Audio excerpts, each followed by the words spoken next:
그동안에 우리 사회에서 갖고 있던 여러 문제점이 노출된 거 아닌가. 그렇죠. 그러니까 어떻게 보면 우리 개인의 어떤 어른의 음. 개인의 어떤 책임보다는 또 한편으로 생각해 보면 국가 어떤 시스템적인 예. 문제에서 좀 비롯된 요인도 있지 않았나 이렇게 생각되는데 혹시 그와 관련해서 뭐 어떤 문제점이 있고 사실 대안이 문제가 있다면? 많습니다. 문제와 대안을 좀 말씀드리면 몇 년 전에 광명해안 초등학교에 너무나 안타까운 사고가 있었죠. 1학년 아이 2명이 하굣길에 신발 주머니하고 장난을 치다가 한 아이가 던진 신발 주머니가 불법 주정차에 놓은 차 밑으로 들어갔습니다. 한 아이는 그걸 꺼내러 들어갔고 다른 아이는 꺼내는 걸 지켜보다가 차가 뒤로 급후진해서 두 아이가 목숨을 잃었습니다. 아이고. 참 뭐 너무나 안타깝죠. 그러니까요. 여기서 우리 아이는 아무 잘못 없습니다. 우리 아이는 그냥 내 물건 꺼내러 간 거밖에 없어요. 그렇죠. 그래서 우선 첫 번째 예방적 측면에서 가장 큰 잘못은 저는 부모님한테 있다고 봅니다. 그러니까 예방적 측면입니다. 그렇죠. 가령 전 선진국에서는 일주일에 한 번씩 교통안전 가족 회의까지 개최합니다. 일주일에 한 번씩 주위에서 발생한 어린이 교통사고는 또 난다. 내 자녀도 이런 사고 당할 수 있다라고 생각하는 거예요. 이런 게 부모님의 안전의식입니다. 그래갖고 이런 거를 교육을 통해서 알려주는 거죠. 그래서 차 밑에 물건 들어가면은 반드시 운전자한테 가서 차 밑에 제 물건 들어갔어요. 꺼내주세요라고 그렇죠. 교육을 교육을 시킵니다. 그러니까 첫째는 그런 교육을 맞아요. 못 시킨 우리 부모님 잘못이에요. 예방적 측면에서. 두 번째는 학교도 선생님 잘못이죠. 선생님도 이런 교육을 잘 하셨어야 됐는데. 충분히 전달을.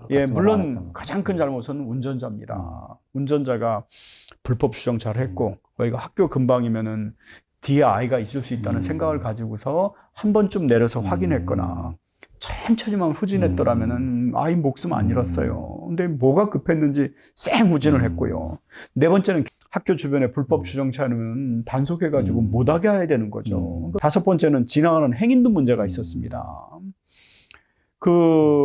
만약에 깊은 웅덩이 옆에서 아이가 논다 그러면 행인들이 야 위험하다라고 할 거예요. 그러나 그 아이도 거기가 위험하다는 걸 알기 때문에 떨어지지 않습니다. 근데 차 밑에서 노는 거는 위험하다고 생각도 안 하는 거예요. 또 지나가는 행인들도 뭐 그냥 무심코 그냥 방치하는 그렇죠. 겁니다. 이런 식으로 사회적 무관심이 결국은 나중에 내 아이도 저런 무관심 속에 사고 당할 수 있는 거거든요. 이런 식으로 결국은 이 사회적 안전망이 한순간에 뻥 뚫려 있는 겁니다. 그렇죠. 교육의 문제. 또 불법 주정차가 못하도록 안전시설이 돼 있었고 했으면은 괜찮은데 그런 시설의 문제, 단속의 문제. 이런 게 다 복합적으로 문제가 돼가지고서 이런 사고를 일으키는 거죠. 그래서 저는 총체적으로 이런 문제가 좀 있다고 봅니다. 또 언뜻 보기에는 뭐 어쨌든 어른들의 책임이 굉장히 막중한데 그 결과론적으로 봤을 때는 어른이 또 그렇게 약간 무관심하게 된 배경에는 그 사회적 국가적으로 충분하게 또 그런 교육이나 그런 그렇죠. 것들이 없었다라는 거죠, 그죠? 그렇죠. 지금이라도 이제 조금 뒤늦지만은 지금이라도 이제 할 때가 됐다. 그러면 그래야 이제 그런 사고 이제 두 번 다시 발생시킬 수 있다 이렇게 그렇죠. 생각할 수 있겠습니다. 제가 봐도 뭐 어떻게 보면 국가 시스템에서 굉장히 중요한 부분이 사실 보면 이제 안전인데 이게 복지하고 사실 또 결합이 돼야 되잖아요. 그렇죠. 그래서 복지가 잘 된다라고 하면 첫 번째는 사실 안전이거든요. 그렇죠. 그런 인식들이 조금 더 필요한데 지금까지는 이상하게 이게 돈하고 관련되니까 세금하고 관련되고 뭐 하니까 이게 안전을 항상 보면 본전이라고 생각하는 경향이 좀 있는 것 같아요. 세계에서 가장 안전한 나라, 세계에서 어린이 안전교육을 가장 잘 시키는 나라를 꼽으라면 스웨덴입니다. 스웨덴의 교육부가 3세부터 안전교육을 그러니까 3세가 머리가 깨는 최초의 시기인 거죠.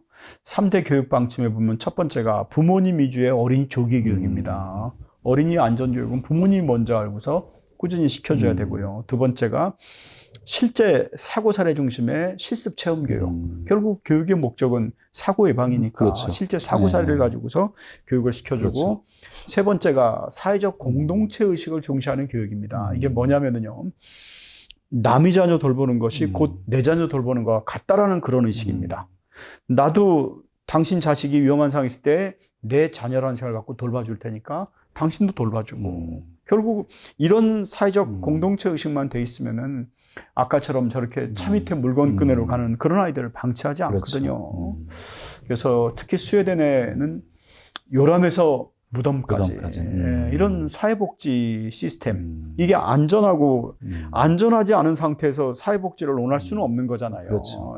그래서 결국은 안전과 복지는 저는 맥을 같이 간다라고 말씀드릴 수 있습니다. 그 또 반면에 좀 반대의 경우도 있잖아요. 좀 굉장히 우리보다도 열악한 그렇죠. 열악한 그렇죠. 나라들이 좀 있을 텐데, 뭐 그 최근에 제가 알기로는 뭐 인도네시아에서도 그렇죠. 또 이렇게 어린이 안전 사업도 많이 하시고 코이카 예. 통해서 하신 걸로 알고 있는데, 예. 혹시 그와 관련해서 좀 한 말씀 좀. 예.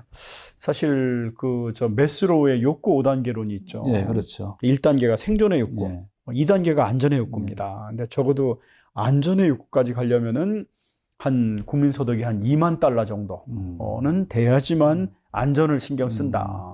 근데 우리가 저 개도국 개발도상국에 보면은 거의 뭐 5천 달러, 1만 달러 미만이면은 사실 안전을 신경을 못 쓰는 거죠. 그래서 제가 이제 우리 한국의 어린이 교통사고 예방 기법, 아까 90년에 1537명이었던 것을 작년에 24명으로 줄였다고 했는데 이런 어린이 교통사고 예방 기법을 개발도상국에다 전수해주는 그런 노력을 하고 있습니다. 사실 좀 재정적으로 어렵지만은 아이 사랑하는 마음은 똑같거든요. 그렇겠죠. 예, 그래서 저희가 이런 한국의 사고 예방 기법을 인도네시아 족자카르타에 전수해주는 뭐 이런 노력을 하고 있는데요. 현재는 그 사업은 끝났습니다. 그래서 뭐 코로나로 인해서 조금 사업이 이제 뭐 종료가 됐는데 어쨌든 다시 또 내년부터 저희가 또 사업 제안서도 만들고 해서 코이카에서 그런 지원을 해주거든요. 그래서 좀 우리 개발도상국에 많은 이런 어린이 교통사고 예방법을 전수해줘가지고 사고 예방에 좀 기여도 좀 하고 싶습니다. 어떻게 보면 그 거기서도 뭐 많은 인재분들도 있고 그 안전을 이제 생각하시는 뭐 현지인들도 굉장히 많겠지만 이제 여러 가지 여건상 추진하지 못했던 부분들, 그 다음에 교수님이 판단했을 때 이제 우리나라에서 또 이렇게 해보니까 많은 또 개선이나 이런 게 돼 있다. 그런 어떤 검증된 부분을 그렇죠. 그쪽에 이렇게 전수하는 그런 형태를 띠는 거네요. 그죠? 그래서 거기서도 저희가 어머니들을 교통안전 강사로 양성을 했습니다. 그리고 어머니들이 또 이렇게 교육을 하시도록 하고, 그래서 저는 그런 한국의 어린이 교통사고 예방법은 저는 개발도상국에도 충분히 접목시킬 수 있다고 봅니다. 우리 사회가 안전에 대해서는 뭐 어떻게 보면 크게 신경 쓰는 것 같은데 말은 예, 실제 이렇게 나타나는 효과는 좀 적은 그런 요소들이 있어요, 그죠? 항상 보면 사건이 먼저 터지고 다시 또 그 반복돼서 왜 또 이렇게 이런 사건이 발생했느냐, 뭐 누가 책임이냐 아니냐 뭐 이런 논란 생기고 이런 것들이 있는데 그와 관련해서 혹시 국가 정책적으로 이런 건 좀 우리가 이제 바꿀 때 됐다. 전 사실은 이 안전은 공짜가 아닙니다. 그만큼 돈도 더 투입을 해야 되고요. 우리가 2014년에 환풍구 사고로 16명이 사망하고 그때 걸그룹 공연 본다고 그 환풍구에 한 30명이 올라갔었죠. 올라가서 무너져가지고서 그 무너지면 바로 20m 낭떨어집니다. 근데 일본의 경우는 이 환풍구로 올라가려면은 1.8m 정도 돼 있어가지고 사다리 타고 올라가야 되고요. 그 다음에 이 환풍구는 이렇게 니은자로 한번 꺾습니다. 니은자로 꺾는 이유는 만연하고 떨어지면 떨어질 수 있으니까. 그렇죠. 이렇게 니은자로 꺾으면은 밑에 주차면이 한두 면은 더 손해를 보는데 그런 것보다는 안전이 더 소중하다는 거죠. 전에 한번 제가 뭐 이게 민주당의 당 대표님을 만나서 한번 그런 말씀을 드린 적이 있었어요. 2019년 7월에 이 서초구 잠원동에서 5층짜리 건물 해체 공사를 하는데 해체물이 그냥 무너져 가지고서 그 도로를 가고 있는 예비 신랑 신부 예물 차지로 가고 있었습니다. 근데 이 신부가 운전석 조석에 앉아 있었어요. 근데 그 해체물이 떨어져 가지고 그 예비 신부가 마주하고 목숨을 잃었습니다. 참 정말 우리 대한민국 이게 안전의 현주소입니다. 그렇죠. 그러니까 상상하기 어려운 그런 사고인데 이 사실. 해체물을 해체 공사할 때는요. 잭 서포트라는 걸 이렇게 설치를 군데군데 해놔야 됩니다. 왜냐하면 건물의 하중을 그렇죠.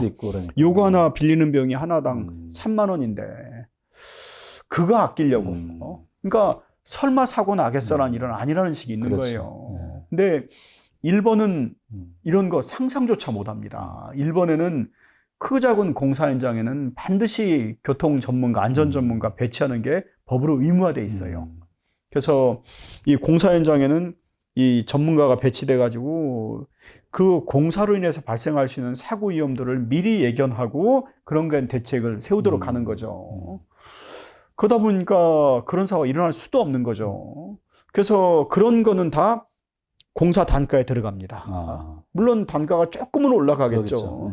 그러나 올라가는 거 이상으로 중요한 게 안전인 거죠. 그렇죠. 일반적으로 공사 현장에서의 교통사고율은 2배가 높습니다. 일반 사고보다요. 그만큼 큰 차량들이 오가고 하니까 그런 거죠.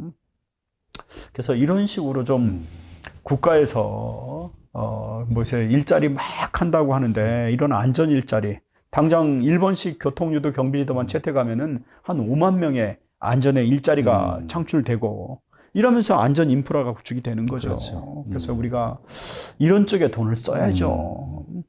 그래서 좀 시스템적으로 안전을 좀 대폭 강화하는 그런 정책들이 좀 많이 만들어져 가지고서 우리 국민들을 이런 사고로부터 보호해주는 그런 노력이 더 활발하게 펼쳐져야 됩니다. 오늘 뭐 이게 굉장히 좀 중요한 말씀 진짜 많이 들은 것 같아요. 그러니까 어떻게 보면 국가가 존재하는 가장 큰 이유 중에 하나는 사실 국민들인데 국민들의 안전이 무엇보다 중요하잖아요. 사실 그렇죠. 보면. 그러니까 그런 부분에 있어 갖고 소홀함이 없이 조금 더 이제 과거에는 뭐 여러 이유 때문에 좀 소홀했다고 하면 지금부터라도 이제 소홀함이 없이 더 굳건하게 이렇게 안전에 그렇죠. 좀 투자도 하는 그런 걸 기대할 수 있을 것 같고요. 또 그런 거를 또 하기 위해서는 그 교수님 같은 저 연구가 또 필요하거든요. 그런 연구 자료나 이런 국민들 계몽이나 교육 계몽 이런 것들이 또 절실한 시점이지 않나 이렇게 생각됩니다. 그런 그렇죠. 면에서는 뭐 굉장히 좀 그 중요한 일도 하시는데 앞으로도 좀 국가와 국민을 위해서 이게 좀 많은 그 노력 당부드리고 알겠습니다. 오늘 말씀 고맙습니다. 고맙습니다.